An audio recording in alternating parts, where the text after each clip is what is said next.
हिमाचल प्रदेश में भारी बारिश का एक बार फिर से अनुमान जताया गया है। अगले कुछ दिनों में भारी बारिश की चेतावनी दी गई है। 9 जिलों के लिए यहां पर ऑरेंज अलर्ट जारी किया गया। शिमला, सोलन, सिरमौर, मंडी, बिलासपुर, कांगड़ा के लिए चेतावनी जारी की गई है। चंबा, हमीरपुर और ऊना जिलों को लेकर चेतावनी जारी की गई। उत्तर भारत के पहाड़ी राज्यों में बारिश एक बार फिर से डरा रही है। मौसम विभाग के अनुसार इन राज्यों में अगले कुछ दिनों में भारी बारिश का अनुमान है। मौसम विभाग ने हिमाचल प्रदेश के लिए अलर्ट जारी किया है। मौसम विभाग के अनुसार हिमाचल प्रदेश के 9 ऐसे जिले हैं जहां अगले कुछ दिनों में भारी बारिश हो सकती है। इसे लेकर एक ऑरेंज अलर्ट भी जारी किया गया है। ये बड़ी खबर आपको हम बता रहे हैं। मौसम लगातार खराब बना हुआ है। शिमला, सोलन, सिरमौर, मंडी, बिलासपुर, कांगड़ा के लिए अलर्ट जारी कर दिया गया है। चंबा, हमीरपुर और ऊना जिलों को लेकर भी अलर्ट जारी किया गया। हिमाचल प्रदेश में भारी बारिश का अनुमान जताया गया है।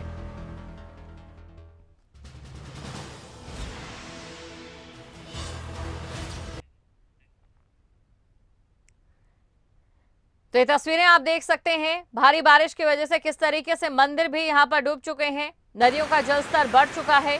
कुछ जगह तो ऐसी है जो कि पूरी तरह से खत्म हो चुकी है।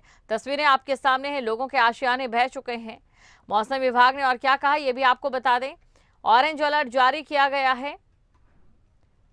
वहीं शिमला, सोलन, सिरमौर, मंडी में भी अलर्ट है।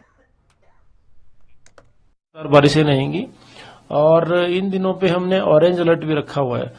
और जिन जिलों पे भारी से भारी बारिश होने की संभावना है उसमें शिमला, सिरमौर, सोलन, बिलासपुर, मंडी, कांगड़ा, चंबा, हमीरपुर और ऊना, इन जिलों में जो है भारी से भारी बारिश भी इन दिनों हो सकती है।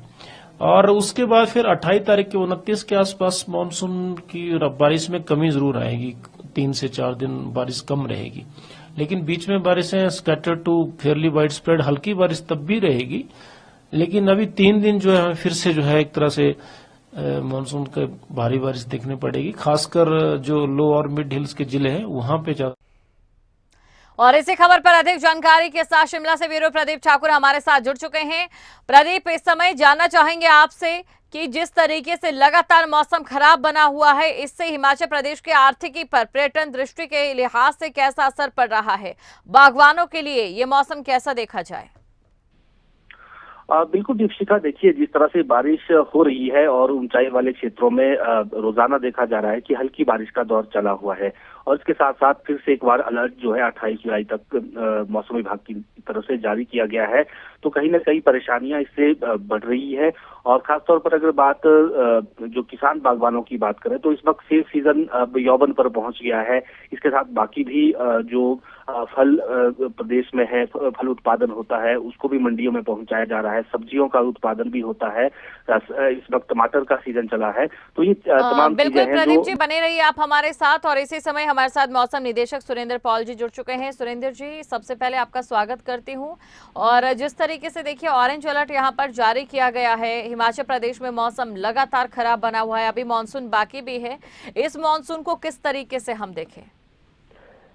देखिए, अभी और 2 दिन और ऑरेंज अलर्ट हमने रखा हुआ और हिमाचल प्रदेश के अधिकांश हिस्सों में बारिश होगी और कुछ हिस्सों में भारी बारिश भी होगी। तो मानसून की जहां तक बात है, क्योंकि मानसून सितंबर एंड में या आजकल अक्टूबर में विड्रॉ करता है, तो अभी मानसून में काफी समय है। और जैसे मैंने कहा कि बारिशों से अभी तो इमीडिएट रिलीफ नहीं है, लेकिन ये जरूर है कि 29 के आसपास अगले 3 से 4 दिन बरसात में कमी जरूर आएगी प्रदेश में। तो अभी हमें मानसून की बारिशें लगातार कंटिन्यू और समय है, क्योंकि सितंबर तक तो मानसून रहता है, तो बारिशें रहेंगी। लेकिन 2 दिन तो अभी हमने ऑरेंज अलर्ट अभी भी रखा है। तो फिलहाल काफी जो है एहतियात बरतने की जरूरत है, क्योंकि यहाँ पे प्रदेश में सड़कें, पानी, बिजली, हर तरह की समस्या हो रही है लगातार बारिशों से। लेकिन जरूर राहत की संभावना है 29 के बाद 3-4 दिनों के लिए। बिल्कुल सुरेंद्र जी, और एक और सवाल मैं आपसे जानना चाहूंगी। देखिए, अगर इस साल और पिछले साल के आखिर समय की हम बात करें तो जाते हुए जाड़े में सर्दी होती है, जाते हुए गर्मी में भयंकर गर्मी पड़ती है, और इसी के साथ अभी बरसात में जिस तरीके से बारिश हुई है, इसने 10 सालों का रिकॉर्ड तोड़ दिया है। क्या ये एक आदर्श मौसम प्रक्रिया है, एक मौसम प्रकरण इस समय चल रहा है, या फिर कहीं ना कहीं जो असंतुलन प्रकृति और मौसम को लेकर बैठ रहा है उसकी बानगी यहाँ पर दिखाई दे रही है? नहीं, देखिए, ये जो चीजें हैं, क्लाइमेट चेंज, जलवायु परिवर्तन एक बड़ा फैक्टर आ जाता है। इस तरह के अनटाइमली जो मौसम में परिवर्तन हो रहे हैं, आप देख भी रहे हैं कि इस साल जुलाई में रिकॉर्ड ब्रेकिंग बरसात हुई प्रदेश में, बहुत जान माल का भी नुकसान हुआ। तो स्वाभाविक है कि जो सिनर्जी है पर्यावरण और जो मौसम में, उसमें थोड़ा सा संतुलन नहीं है, तो उसके चलते ये सब हो रहा है। लेकिन ये जरूर है कि हम जो है लगातार प्रदेश सरकार के संपर्क में है और समय समय पर जो भी अलर्ट्स वार्निंग प्रदेश सरकार को दी जा रही है और उससे फायदा भी हो रहा है और जान माल के नुकसान में भी कमी आ रही है। आप क्योंकि मौसम विशेषज्ञ हैं, तो ऐसे में आपसे ये भी मैं जानना चाहूंगी, ये जो मौसम के बीच असंतुलन कहीं ना कहीं आम जनता को देखने को मिल रहा है, इसके दुष्प्रभाव क्या कुछ है? देखिए, at the end of the day, क्योंकि नागरिक लोगों को परेशानी आती है, चाहे वो काम के नजरिए से लोग जा रहे हैं या टूरिस्ट जा रहे हैं या पानी की दिक्कत है, बिजली की दिक्कत, ये सब तमाम दिक्कतें जो है, क्योंकि मौसम के लगातार बारिशों की वजह से बहुत से सेक्टर ऐसे हैं जिनके ऊपर असर पड़ रहा है। तो डेफिनेटली कहीं ना कहीं आम जनता जो है इसका जो है नुकसान भुगती है। तो ये जरूर है कि हमें आने वाले समय में बहुत ज्यादा कोऑर्डिनेशन की जरूरत है, प्रदेश सरकार की, लोगों की, आम जनता की सपोर्ट भी इसमें बहुत जरूरी है। क्योंकि इस तरह की जो हिस्टोरिकल बारिशें होती हैं उसमें आपदा प्रबंधन को भी बड़ी मुश्किलें आती है, खासकर पहाड़ी इलाकों में जैसे हिमाचल प्रदेश है। तो ये जरूर है कि आने वाले समय में तमाम जो एजेंसीज हैं, चाहे वो डैम अथॉरिटीज है, मौसम विभाग है, प्रदेश सरकार है, जनता, इन सबको मिलकर काम करना पड़ेगा। बिल्कुल शुक्रिया, आप हमारे साथ जुड़े, तमाम जानकारी दर्शकों को आपने दी। और प्रदीप हमारे ब्यूरो शिमला से हमारे साथ बने हुए हैं। प्रदीप, देखिए, ये बात तो साफ है कि मौसम का जो असंतुलन है उसका दुष्प्रभाव आम जनता पर पड़ रहा है, इसलिए हर मौसम में बेहद नुकसान हो रहा है। गर्मी में बिजली की खपत ज्यादा, बरसात में नदी नालों के उफान की वजह से भूमि कटान ज्यादा। ऐसे में बड़ा सवाल ये हो जाता है कि अक्सर जहां पर हम विकास की बातें कर रहे हैं, कई योजनाओं को चला रहे हैं, पर्यावरण सबसे निचले पायदान पर उसकी तरफ ध्यान जाता है, चाहे बात जनप्रतिनिधियों की करें या खुद हमारे करें।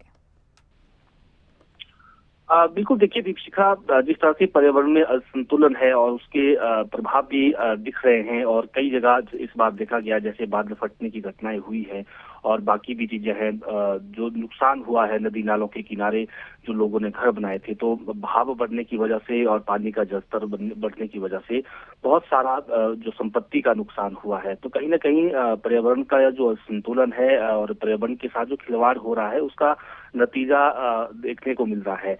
लेकिन हम कह सकते हैं कि ये वो चीजें हैं जो सबक लेने की है। और हालांकि प्राकृतिक आपदा कभी भी आ सकती है और उस पर किसी का जोर नहीं चलता है, लेकिन जो नुकसान कम किया जा सकता है वो इंसान के हाथ में है। ऐसी जगह पर लोगों ने घर बनाए हैं, बिल्कुल नदी के किनारे घर बनाए हैं। इस बार भी कुल्लू में और बाकी स्थानों पर देखा गया कि नदी के बिल्कुल किनारों पर घर बनाए गए हैं और जब नदी ने अपना रुख मोड़ा तो उन घरों को अपने साथ बहा कर ले गई। तो ये वो कुछ चीजें हैं जिनसे सबक लेने की जरूरत है।